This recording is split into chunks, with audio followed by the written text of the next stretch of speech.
Dore amakuru y'ibya viza y'ubuntu y'Abanyarwanda bava mu Rwanda bajya muri USA. Ayo makuru se waba wayamenye? Dore ugiye kuyamenyera hano. Uti byifashe bite rero?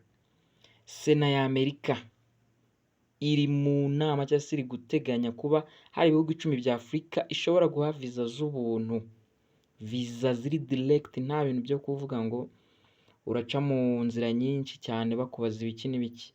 Ibihugu 10 byo muri Afurika bigiye guhabwa viza z'ubuntu zinjira muri USA. Ubwo ni ukuvuga ngo abaturage b'ibihugu bazajya binjira muri USA nta kintu bibasabye kindi uretse kuba ufite pasiporo gusa. Uti byifashe bite? Icyo hano ukwiye kumenya ni uko u Rwanda rurimo muri ibyo bihugu 10, ariko ukibaza uti igihugu cy'u Rwanda kitangana na state n'imwe yo muri Amerika, ni gute Amerika yifata ikavuga iti tugiye kubaha free visa, birenganyije za Egypt, za Kina, nk'abasesenguzi sasa twahise twinjiramo.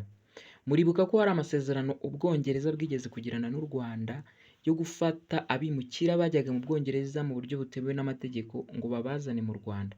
Ibyo murabyibuka, reka tubishyire ku ruhande. Ayo masezerano yaje gupfa aho mu minisitiri w'intebe batoye mushyashya mu Bwongereza yajyagaho, ibyo bintu akahita bihagarika. Ibyo nabyo murabyizi cyangwa se nibwo mubimenye. Reka dukomeze. Trump nawe muramuzi, yego muramuzi. Ajya ku butegetsi murabizi ko ibintu bye n'abimukira bitavugwagaho rumwe. Hanyuma yahise ashaka gusubukura ayo masezerano yari yarasinyanywe n'u Rwanda n'Ubwongereza we ngo ayigiremo.